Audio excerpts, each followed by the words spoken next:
this guy has no family. He's by himself on Christmas, just came back from Afghanistan, and you're going to send him on Christmas morning by himself? She was livid.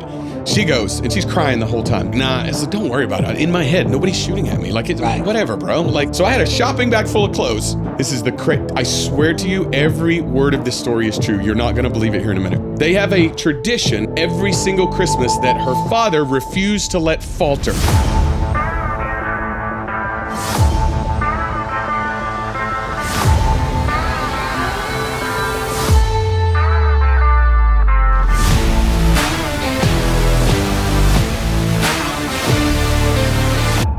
I'm so excited for our guest today, Edward Buddy Rushing, one of the founders of White Feather Investments, Marine, husband, father, entrepreneur, and so much more.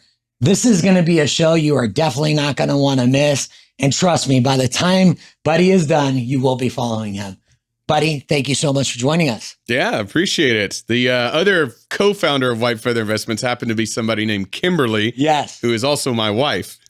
So that's a story that you might want to hear, right? Do you want to start? Do you want to start with that? I'm just saying, like, we're driving down the road one time. I mean, I'm like, we're freshly married, right? We have nothing. She works at Napa Auto Parts driving around car batteries, right? I am a first lieutenant in the Marine Corps stationed at 29 Palms, California, and we're just kind of trying to figure out life. And so we're like, man, we really want to get involved in this real estate stuff. We want to launch our own business. Oh, okay. What do you want to call it? And we're driving by, and we see this sign that says White Feather Road. I'm not kidding. You can't make this stuff up. And she goes, oh, what about White Feather? Like, that's a beautiful name. It's like, I've just got this imagery in my mind of this beautiful feather, and it's peaceful and it's loving. And I'm like, you know what else? White Feather was the nickname of Carlos Hathcock, who was the deadliest sniper in Marine history. He used to wear a white feather in his boonie cover to taunt the Viet Cong as he stalked them. Right? So I was like, that's a badass name for a company. And she was like, oh, yeah, sure. But it's also super peaceful and loving. And so we compromised, and that's why it's called White Feather. Buddy, that's are you and Kimberly like yin and yang? Yeah, 100%. Yeah. She's talking about love and you're thinking about death. Yeah, I never put it like that, but that's exactly what happened. Yeah. That was like 16 years ago. We are literally 1 minute into this, and it's just straight fire. When did you meet Kimberly? Actually, I met her when I went to Annapolis, the Naval Academy in Maryland. And I was a junior, and they had opened this video rental store inside the campus, this tiny little closet with DVDs, right? Back when we used Blockbuster? Yeah, kind of like Blockbuster, but like a tiny little version of it. So I walk in there, I'm a midshipman at the time, and I walk in there and I see this and I'm like, oh man, I want to go watch Die Hard, right? Which amazing movie. And it's near Christmas, and it's obviously a Christmas movie. Yes, it is. And so I walk in there and I go in, and I don't know if you've ever seen a picture of my wife, but she has this long flowing blonde hair. She's very pretty. And so I'm like this, 19-year-old kid. And I walk in and I see her sitting behind the counter. You were 19? Oh yeah. And I walk in and I see her and I'm like, whoa, right? Because the Naval Academy is mostly men, and it's very military. It's very, you just don't see people like that normally, just with like flowing hair and beauty, but and so I walk in and I was like blown away. And I spent the next several years trying to get a date with her, and she would not date me. And How come? Kimberly, she said, I do not date midshipmen. I don't want to have a life of being married to someone in the military, right? I just want to have a husband that can be with me and stay home and is not deployed all the time. And she just didn't want that life. And she was very mature for 18 years old. And so she didn't go on a date with me. And I graduated, and I got stationed over in Okinawa, and we lost touch, right? That was before all of social media. And so we lost touch for years. And I remember telling people when I would go out on, the Marine Expeditionary Unit, 31st MU, I would go out on patrol in Afghanistan. I'd always talk about her, and she was always the one that got away, right? Because I didn't know where she was. I didn't have her phone number. This was before like complete interconnectivity. You didn't even have any of her contact info? No, this was 2005, man. That was before iPhones. Before iPhones, right? So it's not like you can just be like, oh, here's a WhatsApp, Hey, Kimberly. Yeah. You remember me at the video store? Dude, and so this is going to blow your mind. I go on my first combat tour, which was in 2005-ish, 2006, I go to Southeast Afghanistan, which is, at the time, everybody was in Iraq. Afghanistan was the Wild West. And we went to Paktika province, was the center of the Wild West. I mean, like, it was me, 3 other Marines, and then about 100 Afghan soldiers. And I remember my the lieutenant colonel who was in charge of us, Colonel Fosdal, he said, "Hey, Rusty, I need you to go to the Southeast Bazaar, secure a 16-click stretch of the border, kill bad guys and save good guys, and let me know if you need anything." I was like 24, right? By yourself? Well, me and 2 other Marines and then the Afghans, right? And so we go down there, and it is very, very kinetic, right? It's very, like, you know, lots of suicide bombers and rockets and mines and things like that. And IEDs were just starting to become a thing. So lots of people getting hurt, lots of people getting killed. And it's very dark, right? Super dark. And you kind of just give up the idea that you're ever going to make it home. You just kind of, right? Because if you think about like that, you're just scared all the time. And so you just focus on your mission and you're just, well, I'm probably not going to make it, but I mean, that's, at least I'm doing something I believe in, right? Saving my Marines and serving my country. And so, we were attached to a special forces unit, ODA 171, which is an Army special forces unit. And they gave me this satellite tough book. Right. So this satellite suite, you put it on top of this mud hut we were living in. And then this tough book, which was a laptop, but ruggedized. Right. Right. And so that right about that time, MySpace came out. You remember that? Tom? Oh, I do. Tom was everybody's friend. Right. Mom. Yeah. MySpace. So I create a MySpace account and whatever. And then one day, right in the middle of the deployment, I get a message on MySpace from this girl. And I can still remember the picture. It's this black and white photo. She's smiling, blonde hair flowing with this like Nike tennis visor, like cocked to the side. And that was the picture. And it was just this flashback of memory of all of these memories just flooded back. And she said, "Hey, is this the buddy that I used to know?" And that was right in the middle of my Afghan deployment. And we don't have time for the rest of the story, but I'll tell it to you some other time. You got to be kidding me. That really happened. So you met her when you were 19. Mm-hmm. And you're in Afghanistan 24, at 24. 25. I just turned 25. So yeah, 6 years later. So you said you were, it was a dark, you're talking about it was a dark mindset, right? Yeah, totally. You're in dark death space. everywhere. Yeah. So like you're just. How did that help you? It was a light. It was a bright, shining light. I can still feel it. It was a bright light in the midst of just really darkness. Because what happens is the second that you see somebody die in front of you, the second that you see how quickly life can get snuffed out, you stop really believing in your invincibility. Right. And when that happens, you have 2 choices. You can either be paralyzed by fear, or you can be like, F it. I don't know what we're allowed to say on this podcast. You can say whatever the f- you want. Honestly, that's what you're like, F it. And that's what you choose, because fear, being paralyzed by fear just sucks. It just sucks. And so you're like, no, I'm not going to do that. I'm probably going to die. But you know what? I'm going to die doing something that I believe in, which is my mission. And the mission wasn't, people think about this all the time. They're like, oh, what was your mission over there in Afghanistan? My mission was to bring Sergeant Mac home. My mission was to bring my Marines home. My mission was to help the people that were right outside of our position, the women and children that were being abused and being killed and being raped. That was what my mission was, because every time I was in that village, they wouldn't do it, right? Every time and when I say I mean we, every time we were in that village, and the people that would normally abuse and terrorize and kill them could see us with our 50 cals and our M4s and our Mark 19s and all, they knew that we wouldn't put up with it. And so for at least that day, right, those people could live in relative peace and security. That was the day-to-day mission. You got to think like that. Sometimes you're successful, sometimes you're not, right? I remember putting together a school that was blown up that we had just built.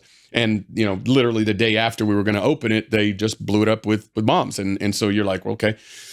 So you get in this dark mindset of, I'm not going to make it, day by day, right? Reality doesn't exist, bro. Right. Like, we're living in Southern California right now, right? Right. It's like, come on, nobody's going to hurt me here. Nobody's going to, right? Maybe I'll get mugged, maybe, but probably not, right? But that life doesn't exist when you're in Afghanistan. You might as well not even, but then this picture from the past comes through, and this innocent message. And all of a sudden, all of that humanity comes flowing out of that. Amen. And I mean, I'm sitting there just crying, like alone in this little mud hut. It's called a kalat. And I'm just sitting there just like weeping, just like, and there's so much emotion there. And I still have the messages. So we captured all those messages. We still have them saved in like a folder on Google Drive. And the messages I was sending her were straight out of my soul. It was like crazy, dude. Let's fucking go. Yeah. Yeah. So how did you process like your vulnerability at that moment? Cause you're like, hey, this is fucking it. Like you saw the light. Was there any doubt at that moment that, and by the way, thank you for your service. Like I genuinely, I mean, to hear these stories, like I know I have it easy. A lot of us have it easy. And that's why I have such a deep gratitude for like, how many jobs are you risking your life? Yeah. Yeah. Not many cops, firefighters to some degree and military people. And I mean, it's, well, I appreciate that. But how you process that, you put them in boxes, or at least I did. I put them in boxes. When I was inside that collide, I wasn't really safe because we did have rockets come through and blow through the wall, and you normally think you're safe. But anyway, so I'm sitting there thinking I'm in relative safety because I'm inside the wire and I'm inside this mud collide. And so you don't think about it too much. You just kind of put it out of your mind. And then in that box, I open that box and I'm talking with her, and I'm just full pure emotion. I'm just pure love. I'm pure like humor. I'm flirting with her madly. Nice. Right? Even though she had a boyfriend at the time. So see, being a typical guy, man. Yeah, like I couldn't possibly have cared less that she had a boyfriend, because I was like, I'm not going to make it out of here anyway. Right? Shit. I'm not going to make it out. So I was flirting madly with her, and and she was not, to her credit, she was not flirting with me. She was like, because I was being playful, right? And I was being like humorous and everything. And she would like ignore it or like chuckle it off or whatever. Just, how are you doing, this and that? And it's hilarious to look back at those messages, because this is a guy, I remember that guy was clearly in a position where he's like, this may be the last conversation I have, because tomorrow I'm going out on a patrol. And the last time we went out on patrol, there was a suicide bomber that hit the front of our patrol, and it killed 2 of the Afghans that were up front because he had nails strapped into C4 on his chest. So this may be the last time I talk to her. So I'm going to leave it all out. I'm going to tell her exactly what I'm feeling. Right. And so that's what it was. And, it's kind of wild to look back. But once that was done, and you wake up the next morning and it's time to put on your gear and go on patrol, you close that box and you put it in, and you say, okay, if that was the last time that I had that discussion, then thank you, God. Thank you for that. And if I don't make it past today, thank you for that and for everything that I've had in my life up to this point. And that's what you do. And then when you make it back safe the next day, you're like, okay, maybe I can open this box a little bit more. And that's what you do. And I don't have any idea if that's the right way to do it, but that's what I did. That's the best life moment right there. It was the best I could figure out how to do. I know. That's crazy that. So how does the story end? What happens? You obviously make it back. Yeah. So I made it back. I remember lifting off out of Kabul airfield. We called it CAF. Lifting off out of CAF, and I'm in the airplane, and I remember like you got to wait till you get above RPG level before you can celebrate, right? And so you're taking off, and you're like, well, I could still get hit by an RPG. So you're like, whoo, right? And then you get above RPG level, and you're like, sweet, right? Very little chance I crash. I'm headed to Turkey or Incirlik or wherever we're going. And then I remember saying, like, because I remember saying, like, at the last week or two, I was like, God, if you can get me through this last 2 weeks, I will be the type of man that she would want as a husband. Because before that, I was not. I was a typical young guy, typical like shenanigans all over the world, young Marine, right? Not the type of person that is a good husband and father, right? I'll admit that. And I remember saying, number one, I will put it all on the line. Even if she rejects me, I will put it all out there, because that's the biggest fear as guys. You know that. Every guy knows that. It is not fear of death or snakes. It is fear of rejection by a woman who holds your heart. That is the number one fear for men, right? And I was like, you know what? I have this saying, and Kimberly will tell you to this day, I say this all the time whenever things are going bad, whenever there's frustrations or any type of real pain or problems, whether it be health or business or whatever, nobody's shooting at me. Nobody's shooting at me. And so when I went back home, the prospect of being rejected by her, while seriously scary and painful wasn't as bad as someone shooting at me. Right. And so, and again, like, I don't know if any of this is smart. It's just what I did. And so I went back and her birthday is 3 days separated from mine. Mine's December 18th, hers December 21st. And so I was alone around the Christmas time frame. And she said, what are you doing for your birthday? And I said, well, I'm going to go to Vegas because I was in 29 Palms, California at the time, which is a couple hours drive. Right. And I was alone. I didn't have any family out there. So nothing to do. So I'm going to go to Vegas. And I was like, "Do you want to come out and see me?" And she goes, "Sure. I can't afford it." And I was like, "Well, we called it GWAT money, Global War on Terror. So if you go to Afghanistan, you don't spend any money. You're making money tax free, but there's nothing to spend it on. So you come back with like 20 grand, right?" Okay. And to me at the time, I was like, I am so rich. I'm like the richest person in the world, right? And so I got GWAT money. I'll fly you out, right? And so I flew her out to Vegas and I did everything. I mean, I'm telling you, I took her up in a helicopter over the strip. I wrote her a poem. No kidding. And I'm not even a writer. Mr. Romance. No, I did everything, bro. right? I poured my heart out to her, everything. And yeah, she definitely did not reciprocate in Vegas. And then she flew out. I told you this was a long story. You asked for it. I tried to cut it off. I want to hear. You cannot tell a story like that and then leave the audience hanging.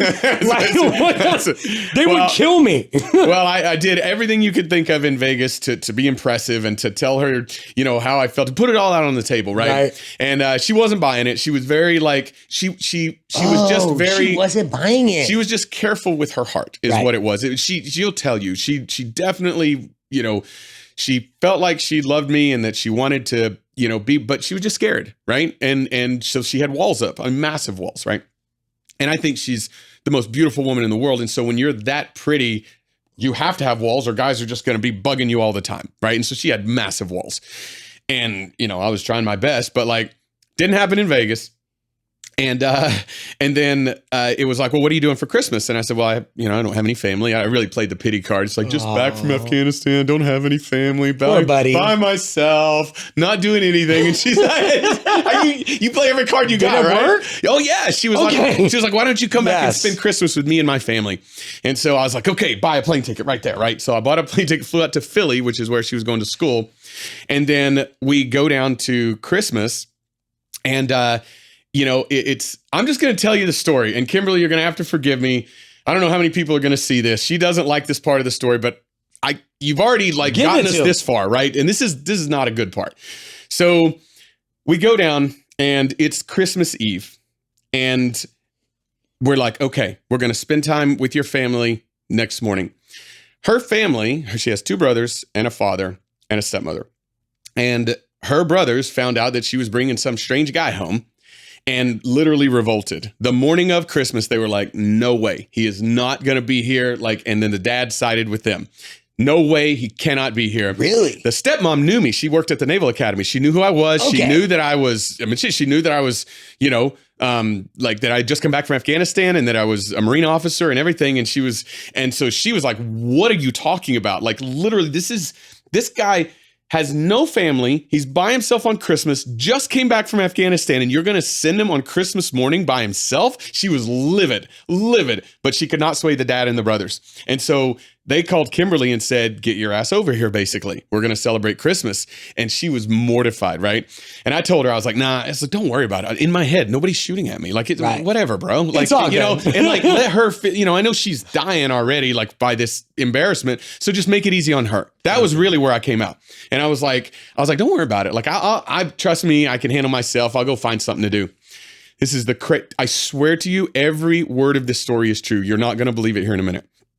So she goes and she's crying the whole time. And she and the stepmom, her name's Ellen, the whole morning, she was like, we were upstairs just crying the whole morning and just being so mean to the other guys. And it was a terrible Christmas morning, right? Oh. So I don't have a car, right? Okay. I just flew out last minute. I don't even have a suitcase because my clothes were in my car that I drove to Vegas to see her. And so I put them in a bag, like a shopping bag. So I had a shopping bag full of clothes.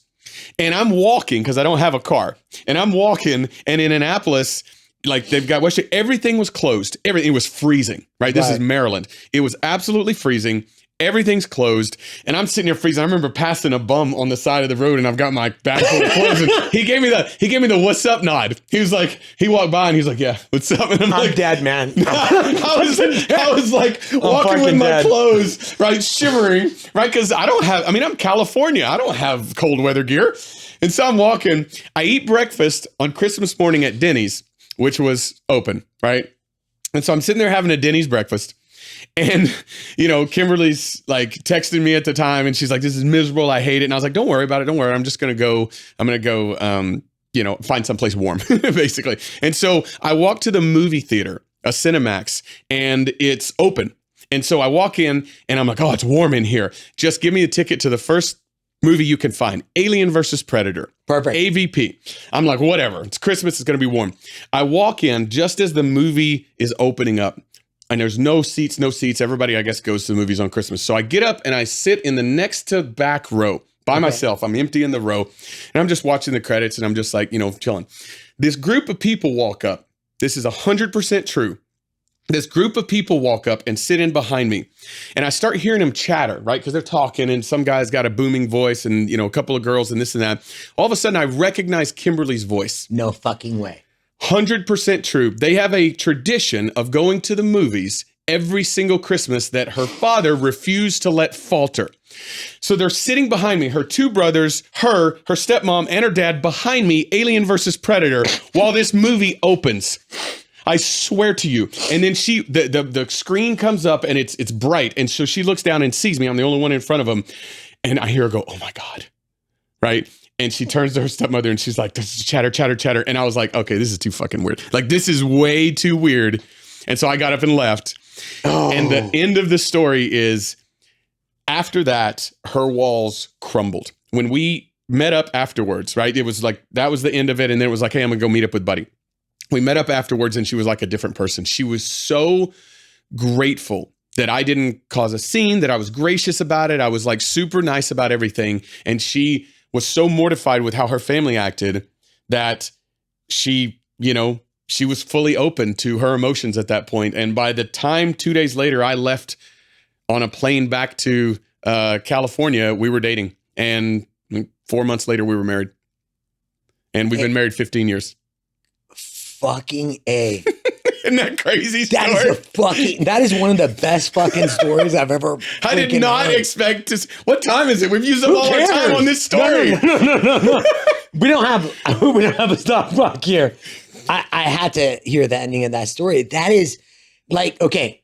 So I'm going to give you some feedback. When you talk about Kimberly, the joy that comes out of your heart. Yeah. It is like you can feel the energy. Yeah, she's a rock star. That is a great fucking story. And I was going to tell you, how dare you fucking come here without her with that story? We are bringing her back. We got to bring her back and have her give her version of it. And I want her version of it. Because I want to know like what she said to her dad and her brothers after you walked out of the theater. Oh, yeah. That's what I want to know. Yeah. So how's your relationship with the brothers and the dad? So we have no relationship with the brothers because she has no relationship with them, right? Okay. The dad and we're best buds now. That's awesome. Like, yeah, but I tell you, the stepmom, Ellen, she has used that as ammunition against him for years now. Oh, like, she's got leverage, every time he does something wrong, she's like, yeah, but you kicked a Marine out on Christmas. So she loves you. You gave the ultimate leverage. Absolutely. No, we're all great friends now. They come over and watch the kids and they're wonderful people. They're wonderful people. And, it's all kind of, for years and years and years, it's been great. But yeah, the brothers, no, they're like kind of effed up, it's like, so. It's hey man, family, we don't get to pick our family. No, we do not. It is what it is. Yeah, that's right. I appreciate that story. Like that just gives so much insight into like how, now I understand how you guys run a business together. So the white feathers is really cool. I really love the story of fucking love and death. Yeah. That's how I'm going to describe it from now on. Love and death.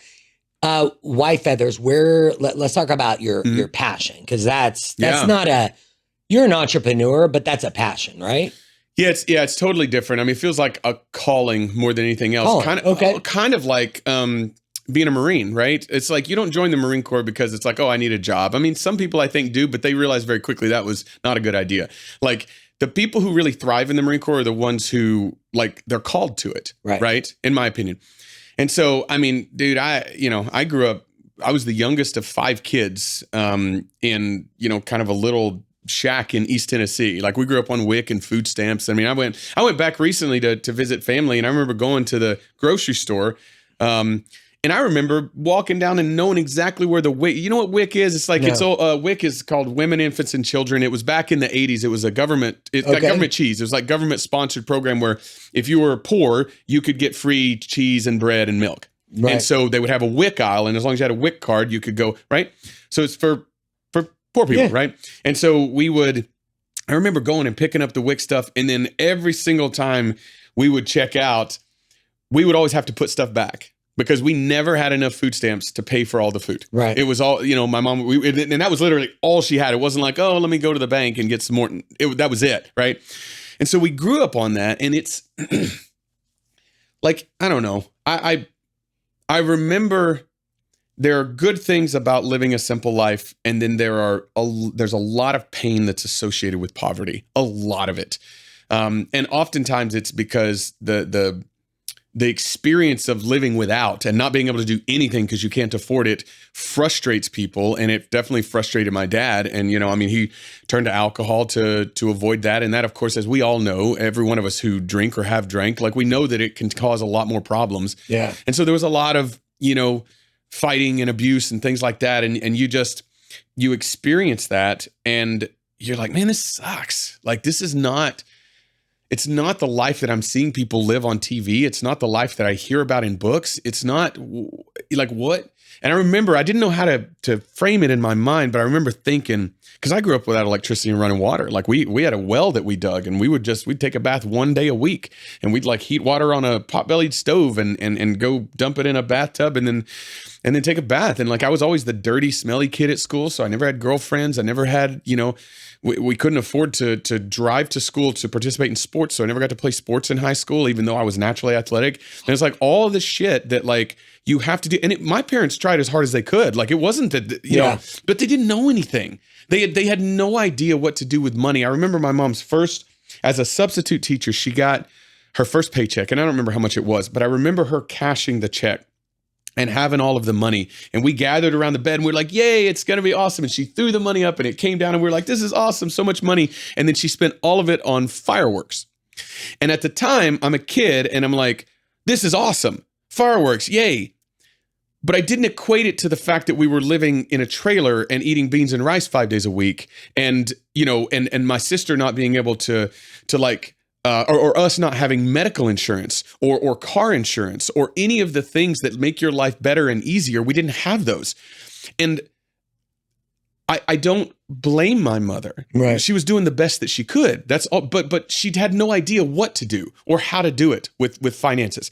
And so I remember when I graduated high school, I got accepted to the Naval Academy, which was my lifeline because I couldn't afford to go to college. I didn't have any money.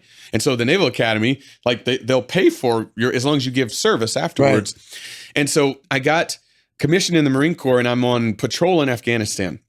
And this is that same deployment, 2005. So I'm on patrol in Afghanistan in a Humvee, right? And so I find this little purple book in between the radio mount and the seat. And it's a little purple book called Rich Dad, Poor Dad. No, you did not. 100%. And you found that in the Humvee? Yeah, in between the radio mount and the seat. And so I'm sitting here reading this thing. And I remember somebody years before saying, hey, you need to read this purple book. And I'm like, okay, whatever, right? Robert Kiyosaki, obviously, changed the world, right? He's changed, or at least America, right? And he's changed the meaning of money for people. Yeah. Like it really. Well, and what I love about what he did with that book is he took concepts that were foreign to us and he made it accessible to the kid on food stamps. Right. Right. And that's what that was me. I was the kid on food stamps reading that book. And I read it and I was like, oh my God, like I could be this. I could do this. You mean my kids don't have to grow up this way? Right. And, their kids don't have to grow up this way. Like we could change the Rushing name and what it means in America because of the freedoms that we have and because of the opportunities we have. And I remember thinking all of that. And remember you were saying I was saying you want to find your purpose in this realm of chaos and violence, which was Southeast Afghanistan at the time.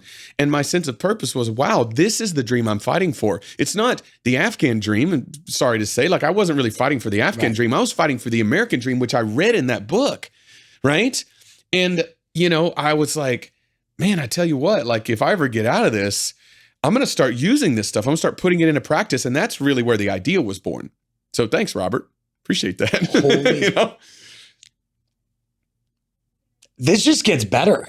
This just get better. You know, it's interesting that you bring up that book. That book has changed so many lives.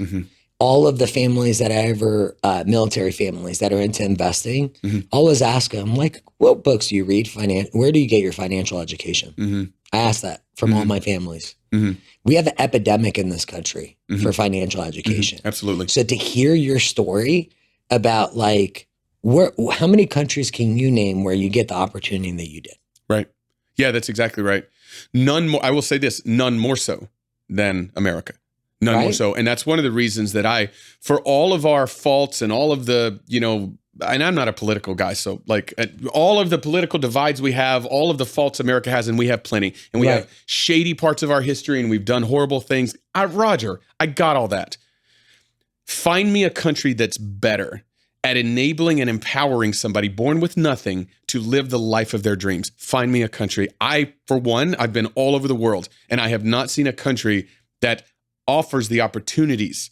It doesn't hand it to you. It offers you the opportunities through your work and through your sacrifice and through making relationships and honoring those relationships and acting with integrity. All of those things allow you to capture the American dream, right? And that's what White Feather is. White Feather is about helping to educate and empower military people and their families and our nation's heroes to build their version of the American dream. Right? Because here's the crazy part. This is something that has always really like pained me. The people who primarily protect and preserve the American dream, which is freedom. In my mind, the American dream is freedom, to live how I want, to be able to operate how I want, and to be able to have the biggest or the smallest or the most impactful or least impactful life I could ever have, the freedom to do that. Right? It's the same thing that the people who pioneered America wanted was freedom, right? So to me, American dream means freedom. But the people who protect and preserve our freedom, military, police officers, firefighters, first responders, how many of them, just by and large, generalities, does that subsect of people tend to be financially free? No. 100% no. You didn't even hesitate. No chance. No one in America would say, oh, a police officer's they're financially free. Of course not. But they're primarily the people who protect and preserve the American dream. How many of them get to live it themselves? Extremely few. Right? And in my mind, what you said was, it's the epidemic of a lack of education. It's not a conspiracy theory. It's not like a system against you or anything. We all, with the right education and with the right network of people and with the right amount of action, can create the life that we want. Buddy, do you know what I love about what's happened to our society when it comes to social media? The knowledge is more accessible than ever before. Yeah. Yes, it is. What do you think about that? Oh God, you're going to get me on this like I am going to. Right? Let's go. Boom. I absolutely love the fact that in our economy, world economy, national economy, it's the gig economy, right? Gig economy means that somebody with a laptop or a phone, and how many people listening to this right now have at least a Generation 3 phone? I mean, everyone. If you don't have a phone, how are you listening to this? Right. If you don't have a phone, you have a more expensive laptop, or you're watching it on a friend's, which you can borrow from them. There's really no excuse anymore not to have connectivity in America, right? And so with connectivity, you have access to enough free education to graduate with a master's degree from college. There are people who, like Khan Academy, for instance. Khan Academy is it's a nonprofit. I know Khan. Educational, right? And it's only getting bigger. They just partnered with OpenAI to become AI enabled. And so Khan Academy offers you free. Let me just put it this way. I talked to a guy the other day and he was like, hey, I want to make it some extra income. I don't know how to do it. I don't have any money. I said, you got a phone? He's like, yeah. I was like, okay, let me just give you. Okay, I'll just think of something right now. Let's just say you want to be able to create logos for people and go on Fiverr.com and create logos, which you can charge people $100 for, right? I don't know how to create logos. Okay, go on Khan Academy and look at a lesson plan that teaches you how to be a graphic designer. Right. You can go on Khan Academy for free, learn how to be a graphic designer, go on Fiverr, graphically design, and charge people for it. And it's pennies to do this. And you can make thousands of dollars a month from your home, right? And so there's thousands and thousands of examples. If you don't know how to make side income, and this is something, if you're listening to this and you'd hear nothing else, take this with you. If you are not creating side income in your spare time, which you do have spare time, otherwise you wouldn't be listening to this. In your spare time, if you're not creating side income, that is the step number one to get you on a path to financial freedom. Go on ChatGPT right now, which is a free platform, and say, give them your scenario. I am a Marine Lance Corporal in Southern California, and I'm an, 0311 infantry. And, I have, 2 hours a day, late at night.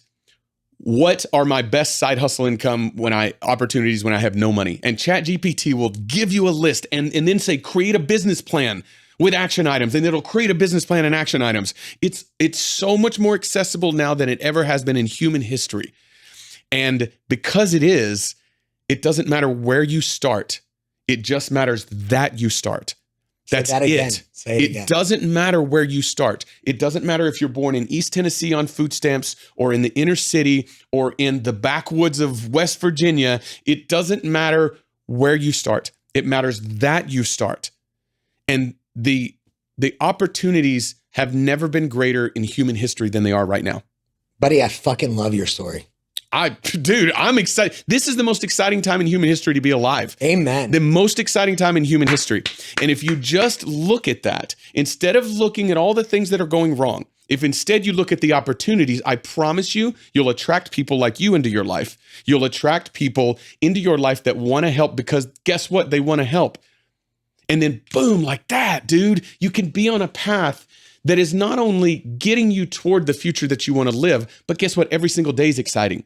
Every day is more exciting. Every day is peace and happiness, and you get to give back to other people. It's incredible, the power. Do you know what? I saw an entrepreneur, and this fucking blew me up. I love what he said. He said discounts. I work way too fucking hard to give discounts. Yeah, I agree with that completely. Because it's not about money. It's about value. That's it. Because you can't, like when here's the way I look at it. I say, okay, I'm not going to spend $300 on this educational program or this book or whatever, right? Whatever video that's going to help me improve my life. Yeah. But I have absolutely no problem dropping $300 at the club. Hey, no problem. No problem whatsoever, because that's fun and I deserve it. And I fill in the blank of excuse of why I'm not moving forward in life, right? Yep. It's not about money. It's about value. So I agree with that. Whenever people discount things that are overwhelmingly valuable, all they're doing is diminishing the value of that in my eyes. Yeah.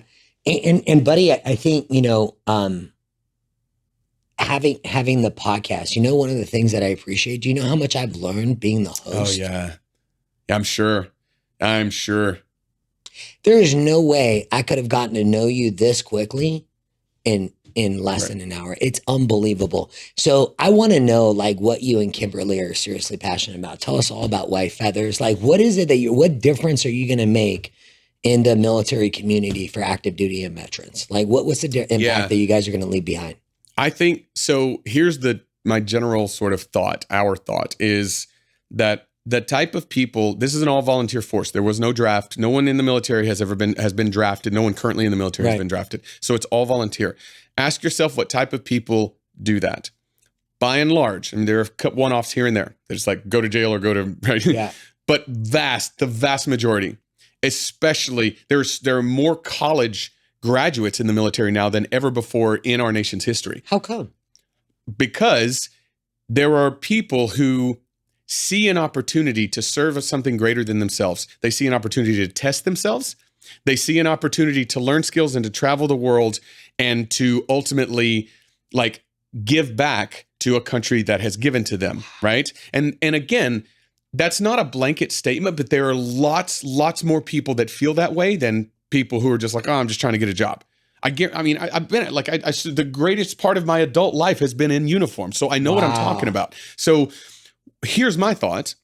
if you've got a generation or generations of people that feel that way, and that's why they volunteered to join the military, plus they're the type of personality that is action biased, that is disciplined, that wants structure, that is willing to sacrifice for the greater good and believes in the American dream, all of that.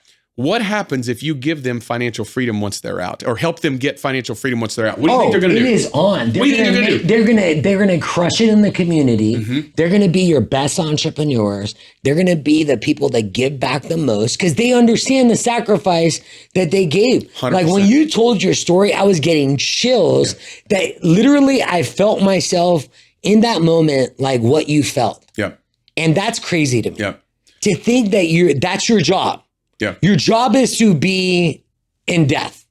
That's crazy. Yeah. But you hit everything. Like you basically just took my thesis and just finished it. And we just met today. So you didn't serve in the military. So the natural sort of inclination is, well, he probably won't understand the mission, but you nailed it perfectly, 100%, which means that it's probably true. Well, and that was the idea 7-8 years ago whenever we really started ramping it up. And now we have hundreds and hundreds of examples of it being true. And so at this point, our goal is, we educate and empower military and their families to build financial freedom because we believe that when they have financial freedom, and even whenever they're on the path, they're the most generous, the most impactful, the most mission-driven people. And it's true. I've got thousands of stories from White Feather of people who've been insanely, check this out, right? So I don't know when this is going to air, but in a couple of weeks from now, we're having a Financial Freedom Summit in Vegas, right? Give it to us. So in Vegas, we're going to be bringing in all these speakers, and they're going to be basically pouring into the people that come, how to build financial freedom, how to do it without any money, right? We've got a guy that's going to talk about how he made $250,000 in 2 months using none of his own money just by plugging into, and I did this deal with him. His name's Justin Lopfe. He's amazing. Beautiful. Right? I want to know, those are the kinds of people I want in my life. Oh, of course, 100%, right? So now he's helping me coach, right? And so we're going to be filling those. Bruce Norris, who is a legend in Southern California real estate, is going to be speaking at the stage. Check this out. Bruce Norris, he held an event a couple of months ago where he had 500 people in the room and it was $500 a ticket. So he made $250,000 for 1 day of speaking, right? I asked him to come speak at this event.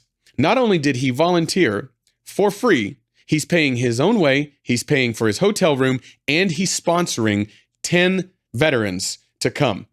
So Bruce is going to be out of pocket probably 10 grand. Instead of making $250,000, he's going to pay 10 grand to provide value because he's an amazing guy.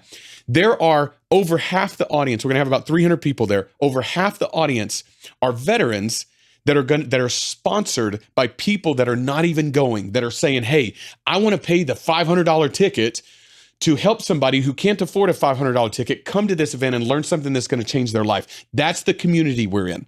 We've had people that are like, hey, bro, I can't go because I'm going to a wedding, but why don't I put $5K down on this and you put 10 people into seats where they can change their life? That's what happens when military people become financially free. And how do I earn the right to be in your circle? Like, seriously, it's man. crazy, right? Like, I love that stuff. That's what it's all about. You pay it forward, and it's not, dude, it's not money. Right.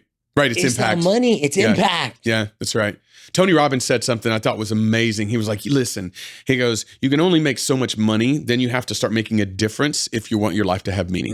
Right. And I thought that was brilliant, right? Because we're all on this path to financial freedom, and it's, we identify it and define it certain ways. But for me at the beginning, it was like 10 grand a month of passive income. And then you hit 10 grand a month and it's like, okay, now what do I do? And it's like, okay, well, maybe 20 grand a month. And then you keep going. But at some point it's like, okay, I now have lots of money. So what am I going to do, right? Am I going to just be like, F it, I'm just going to sit on a beach and do nothing? Well, I promise you after a few days of that, you're going to be like, well, okay, I need to do something to have my life have meaning.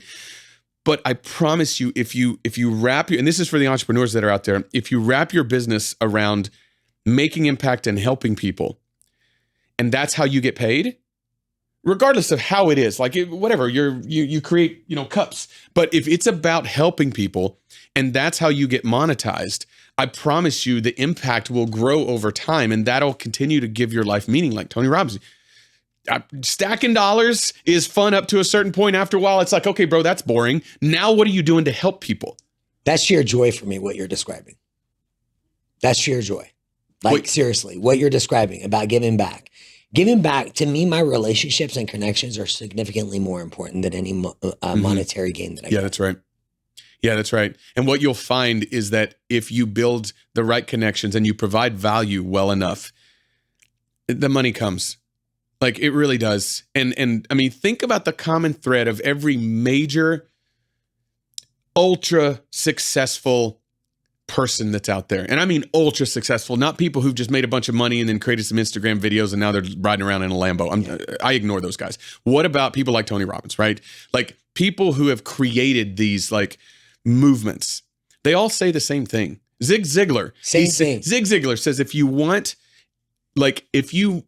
help enough people get what they want, and you'll get what you want, right? And my analogy that I always use is a fireplace. I don't look at an empty fireplace and say, as soon as you start burning and providing heat, then I'll put firewood, right? That's just dumb. No one would think that. You put firewood in first, and then you expect the heat, and relationships are the same. I had no idea what to expect here today. Oftentimes, I don't prep for these for the legitimate reason that rehearsed speech often is not as impactful as genuine connection. Right? Absolutely. And so my goal here is, if we never speak again, that your life hopefully is a little bit better in some way because of what we discussed. And that's enough for me. But here's the crazy part. We almost certainly will meet again. Oh. And not only will your life be better by our continued interaction, so will mine. And that's how you build a network of relationships that will give you all of the money that you ever want and all the freedom and impact that you'll ever want. And the life impact. Yes. The life impact. That's, buddy, when you can sincerely and genuinely with care make an impact on people's lives, and sometimes it is selfish. You're like, I genuinely made a difference today. Mm-hmm. I did it for the right reasons. Mm-hmm. And there was no selfishness in it. Mm-hmm. It was about giving back. And that's the message. It's so clear to hear from you. And it's that, I think it would sound exactly the same from Kimberly. Oh, for sure. Yeah, absolutely. And Kimberly is somebody who, man, she loves way better than I do, just to the world, just in general, right? She's, it's a gift. It is a gift, and it's natural for her. Like, I'm a little bit more of an introvert. I'll do one-on-one discussions like this, and I speak in front of groups, but I have to psych myself up, and I have to vomit in the corner, and like I know the value of speaking in front of people, and so I've learned how to do it, and I've trained on it. But it's not my nature. My nature is to go off in the corner and like read a book or whatever, right? I'm an introvert by nature. She's not. She is a pure extrovert. She has a gravitational force around her. You'll see when you meet her. That's great. And she'll obviously be out in Vegas. Yeah, she'll be out. Yeah, she's going to speak on stage. She doesn't know this yet. Really? Surprise! Surprise! She's freaking out right now. She's going to kill you.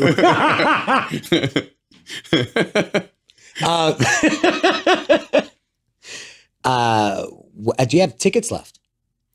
We have a few, I believe. Okay. So we're, again, it's in a week and a half. So this is what you're going to do, but your plan is to bring this. Oh yeah. Okay. So we're having this one. This is kind of a larger summit. Next year is going to be even bigger. We're going to have 500 seats available next year. But then I'm going to have mini summits around the different places, and things like that. But yeah, I don't know when people will hear this, but, if they can make it in time, obviously it's going to be amazing. If not, then, we're not going anywhere. Our goal exactly. is to bring this message to as many people as we can, Speaking about bringing the message, so you and Kimberly Kimberly is your branding? Yeah, she's the chief branding officer. Okay. For so White talk Feather. about what's coming. So how are you going to get the message out? Yeah. You're obviously, everyone can tell your passion. What brought you to your passion, the story?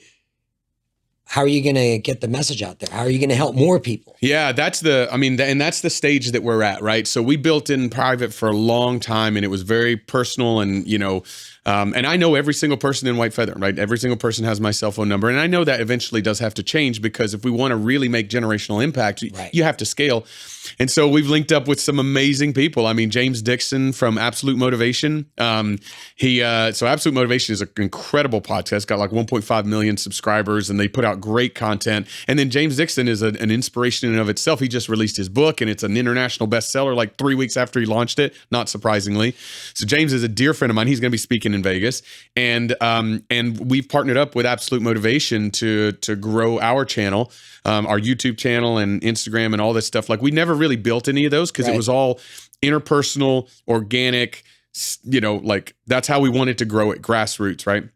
So now though, we are in the process of growing all of those channels. So we're going to be doing, podcasting and speaking tours and holding summits and everything like that. And we expect a massive sort of trajectory for brand growth.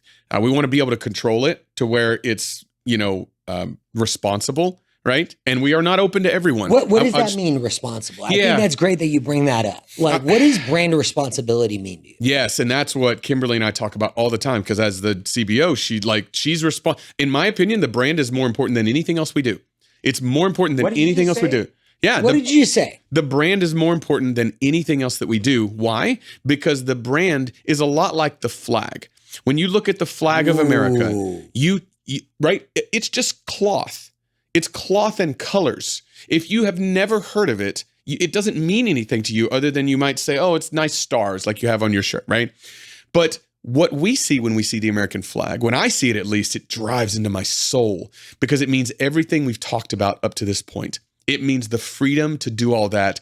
And it's the example of people that have come before us. I don't want to get too much into this, but the people who originally fought to free this country in the Revolutionary War, unbelievable courage. They should never have done that. Big balls. I mean, crazy, right? The most powerful army and navy in the history of the world, a stone's throw away, and you go, F you, we're doing this on our own. And you fight and eventually become victorious when, in fact, you should have lost. And if you had lost, you would have all been hanged. Those are the people who really put the stake in the ground at the beginning, said, this is the American dream. This is what we're going to fight for, is this idea of freedom. And yeah, it took us a while to make every American free, but like, here we are now, right? So I see the flag and I see that. So when I think of the branding for White Feather, it is, you ask anybody in White Feather, it is abundance mindset. It's integrity. It's action biased. It's accountability. People ask me all the time. Dude, say that fucking again. Dude, it's say the fucking A word. Yeah, it's abundance, right? The abundance mindset, and it's what we just talked about. Provide value first, right? And so I tell people ask me all the time this. They're like, man, in White Feather, how do you guys? So I'm going to give you a stat that's going to blow your mind. It's 100% true, and there's a reason for it. So there are about 500 people in White Feather, which is very small. And we're all normal people. There are no billionaires in White Feather. We're all people who've served in the military or family members, and we're all kind of normal people. Collectively, over the last 5 years, we've bought $1.2 billion of residential real estate. That's a B. $1.2 billion of residential real estate with 500 people, normal people, over the last 5 years. When you do those numbers, that's pure insanity, right? Now, the reason it's happened, though, is because inside the community, the velocity of trust is lightning fast. So I call somebody up or send them a message and say, hey, I need $100,000 to be able to close on this deal. I'll get you the $100,000 back in a week. Boom. 24 hours later, or sometimes faster, 100,000's over, and boom, we do the deal, get them the money, did all this other stuff, right? We had 4 people meet each other at an event. We had a very small event, 30 people there in Carlsbad. They meet each other for the first time. They talk to each other for like 20 minutes. They're like, we love you guys, are all awesome. We're going to do business together. 3 months later, they collectively form 4 branches equity and close on a $3.1 million property in down in Coronado Island, right? That they raised $1 million from White Feather members to close on. Then they converted it to a short-term rental, and now they're crushing over $100,000 a month on it. The reason they were able to do that so fast was because inside this community, it's filled with people that, number one, will do the right thing because in general, that's what they want to do, right? That's the bent that most of them have. But the second part is just as important. it's like a wolf pack, right? Where if you don't uphold the standard, you'll get torn apart. And that includes, and probably is most importantly applies to me. Because think about this for a second. If I ever hurt anybody or screw anybody over and don't fix it, right? How quickly do you think White Feather is demolished? Overnight. Overnight, because the brand will have been cracked, right? So the brand is integrity, it's trust, it's action bias, it's abundance mindset, it's fighting for the American dream, it's gritty and raw, it's not super flashy. This is the nicest place I've ever been in from a recording perspective, right? And so I'm like, I partner with people to help me with the quality, right? But I'm a combat engineer, right? It's like, if you want me to blow something up, I'm going to blow something up, right? If you want me to build something, it's not going to be pretty, but it'll work, right? It's right. So that is the I guess DNA of White Feather, and that's the brand, right? So Kimberly, back to your question as chief branding officer, I'm like, be brutal about it. Protect the brand at all costs, you know? So she's not going to be brutal, but she'll protect the brand at all costs. Yeah. Oh, she can be a mama. Brutal. She can be a mama bear. Like if you're, I will say that the most sort of protective she ever gets is when she feels like somebody's taking advantage of me. And then it'll just be like, oh, right? Like I call it mama bear coming out, right? So as long as you don't try to take advantage of me, Kimberly, you'll never have a problem with Kimberly. You know, and that's the thing. Like we've become so skeptical in our community, even when you try to help people, like genuinely, sincerely help them. Some people are skeptical about it. It's funny to me. It makes me laugh sometimes. Yeah. I'm like, okay. I mean, it's natural if you think about it, because I've heard this from people. So a lot of our members are people who've gotten out of the military and gone into the corporate world, which I know you served your time in the corporate world too. And they were like, bro, it is a nightmare out here. Like you can't trust anybody. Yeah. Nobody tells you the truth. Yeah. Everybody is trying to screw you over to get a leg up on you. And again, I've never worked in the corporate world, so I have no idea, but that's what everyone says. And they have no reason to lie to me. And so if you're coming from any type of that environment, why would you trust somebody? You know? You wouldn't. So I love the community that you built, and it's like you just didn't settle for anything less than what you're fully capable of. Well, I tell you, that comes at a cost too, and we talk about this all the time. What is the cost? The cost is the primary cost is you work a lot harder for less money. So Kimberly and I talk about this all the time. Like we've been able to build financial freedom, but it has taken us a lot longer than it could have. If we had just hyper focused on margin, as opposed to building the brand, then, we could have reached our goals, probably 3 times faster. Right. But my question was always, what is the real goal, right? The real goal in my mind is not just financial freedom. Financial freedom it's a stepping stone to a life of significance. Okay. Now I want to say that again. Financial freedom for us is just a stepping stone to a life of significance. And that's what I really want. I want my time on this earth to have made a difference, to made a positive difference to people. And I also want to show my kids, Austin and Alana, right? He's 3.5 right now. She's 5.5. And she has definitely started watching, right? And he's starting to get to a point where he's watching.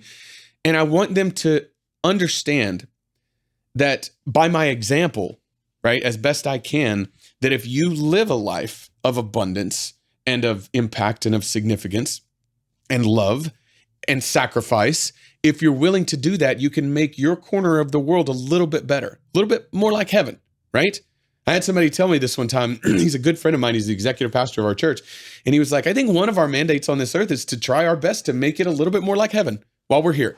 Right? And I was like, whoa. Say that again. And I was like, whoa. And that's another way of saying, I mean, people say it a lot of different ways, like do good or like be a good person or make an impact or what. Another way of saying it is, my time on this earth should, if I'm going to have a successful life, I want my time on this earth to have made my corner of the world a little bit more like heaven. Let's go. Right? Isn't that I'm cool? all in. I love that. I want to meet him. Yeah, his name's Jason. He's awesome. It's funny that you bring up faith. For the first time this year, I discovered faith, and Oh, cool. it's very powerful. Cool. Like, and I get it. And whatever your faith is, you have a very accepting approach to everyone's individuality. Yeah, well, and that's part of the American dream, right? Is you get to choose what you want. Yes. And like, I know what I believe, and I know what works for me, and what, and I've spent a lot of time thinking. I've done a lot of reading, a ton of questions, a ton of everything, right? Because my background is in science, right? I'm an aerospace engineer undergrad, and everything, and so I have a scientific mind. So I'm very questioning. I'm very like skeptical, and inquisitive. I'm absolutely not one of those people that you can just say something and I'll be like, oh, great, awesome, right? I'll be like, all right, show me a little bit of proof, right? And it's the same with my faith, right? And so what I have found is, number one, like there's an overwhelming amount of benefit that comes in your life from having faith. And it's in a lot of different ways, right? Not just faith in like, a higher power, or faith in order in the universe or God or whatever, but faith in your future, faith in yourself, faith in your fellow human, right? Faith in the vision that's in your mind to manifest itself in the world. And I'm nobody, right? You can hear heavyweights saying the same exact thing. Listen to Tony Robbins for half a second, right? Or Gary Vaynerchuk talk about manifesting things into a reality, right? Listen to all of the people, same thing with Cardone and everybody else. Like, it's not a coincidence that the people who continually create things that they envisioned in their mind, like Richard Branson, continually had these visions that he created and turned into a reality. Against Elon Musk, overwhelming odds against this vision in his mind becoming true in the world and changing the world, and yet it happened.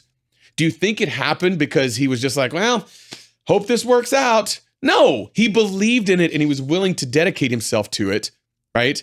And for me, like, my faith just exists on a lot of different levels, one of which is there's so many unbelievable coincidences in the world that brought us here on this one inhabitable planet in the middle of the cosmos, and then brought you and me here and my wife and me here through all of this, to the point where, like, it becomes ludicrous to me to say it's coincidental. That's me. That's just me, right? I agree. And so I'm like, okay, if it's not coincidental, because that's a bit of a leap, right? That takes a little too much faith to believe it's all coincidental. Right. So what's the alternative?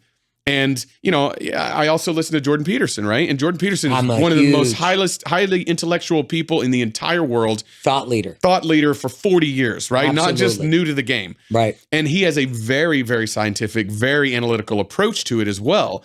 And, he says a lot of the things that I think resonate with me as well. It's like, it takes quite a bit of a leap of faith to not believe that there's order in the universe. I mean, come on. I was not a big energy, abundance, meditation, spirituality, all that stuff. I thought the definition of a real man was that you're always, you're always intense, got it squared away. Always intense. Yeah. You're never emotional. You're never vulnerable. That is what life is.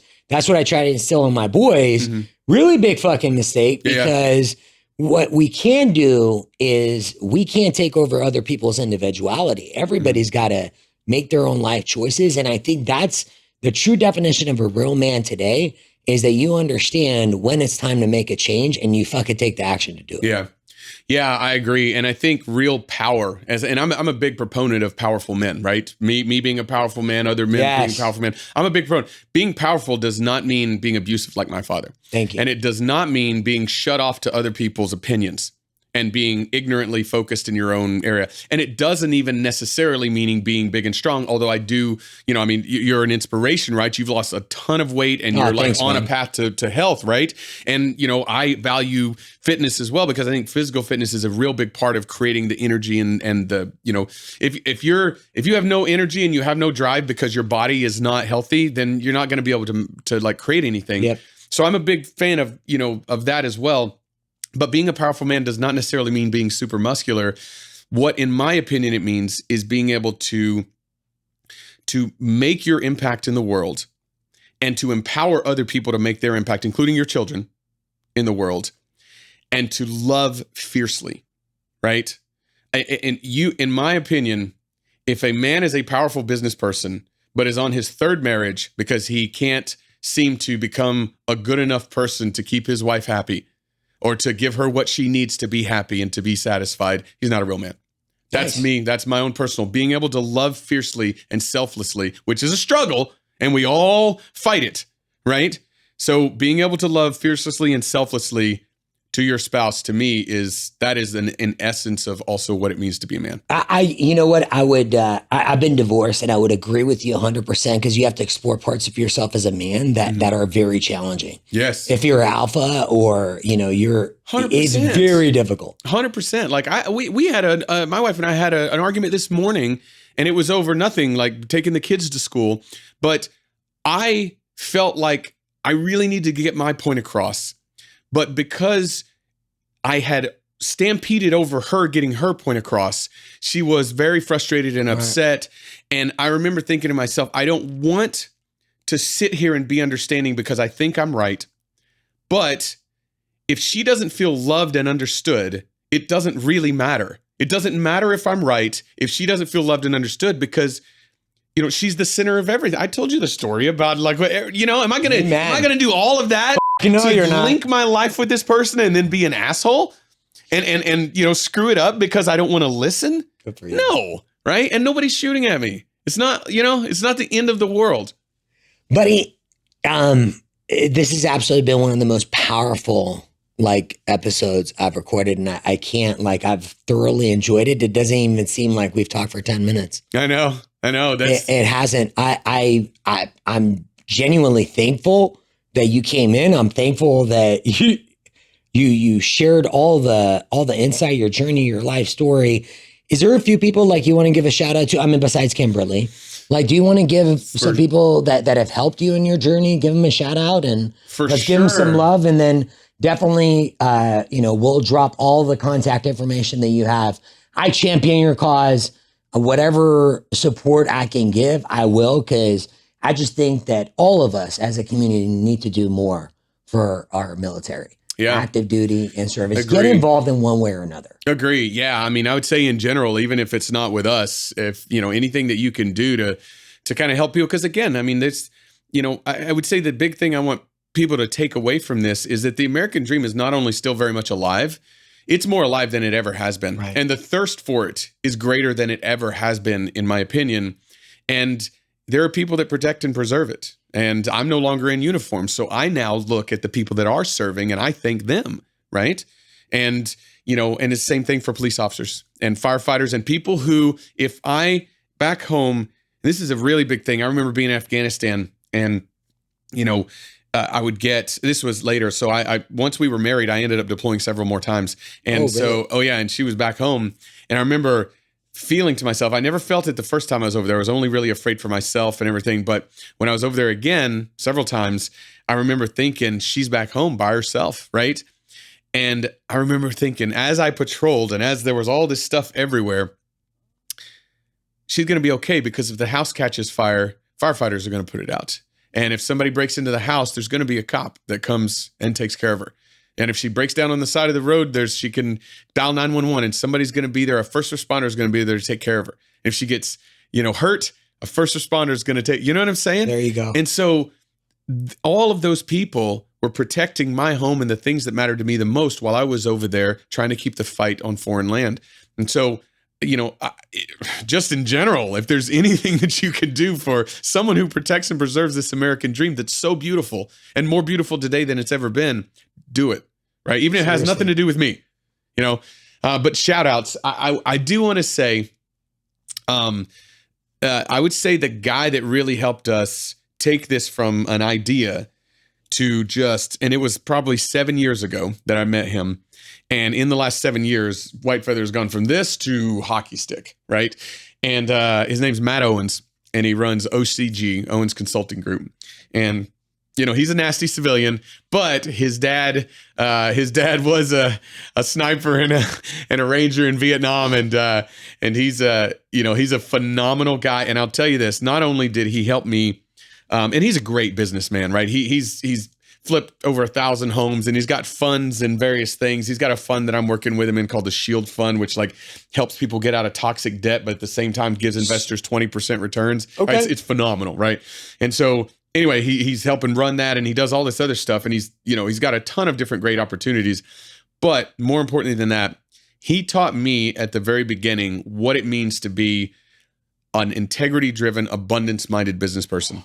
Over and over and over again, when things would go wrong, he would make a decision that meant less money for him, but protected people and preserved the relationship. And it was over. And I was like, can you build a business like this? Right? And he showed me that you could. And that's part now of the brand of White Feather, right? Which is protect the relationship at all costs and do the right thing whenever possible, even if it costs you money, right? And so, Matt, and that's why I trust him. I trust him implicitly, right? He's speaking at the summit as well. He is. Yeah. All the big guys. I am so excited to actually meet the people that you've given shout outs to, the people that have made an impact on your life, because you speak with such gratitude and true appreciation. So I think you manifest a lot of your abundance, man. Well, I appreciate it. I definitely try. All I'm doing is I've never really had an original thought in my life. I learn from people like you and a bunch of people that I listen to and read, and then just kind of apply that. But Bruce Norris, I want to say too, Bruce Norris, I don't think I need to plug him. Like, he's a local legend, right? And he definitely doesn't need me, but I will tell you, he is the kindest and most giving and abundant-minded individual. Like, he's made hundreds of millions. He doesn't need money anymore. He's all that, but he's playing a different game. He's playing a different game. He's playing like Bruce is playing a game that is beyond chess and checkers, right? He's playing the eternal game. Yeah, he's playing the infinite game. Yeah. I'm excited to introduce another person to you that I think will be involved in this and want to get back. I just, buddy, I can't thank you enough, man. Yeah, me too. That was so much fun. So the one and only Edward Buddy Rushing, father, husband, real man, giver. Like, I thoroughly enjoyed this. Thank you so much. Absolutely. Thank you so much.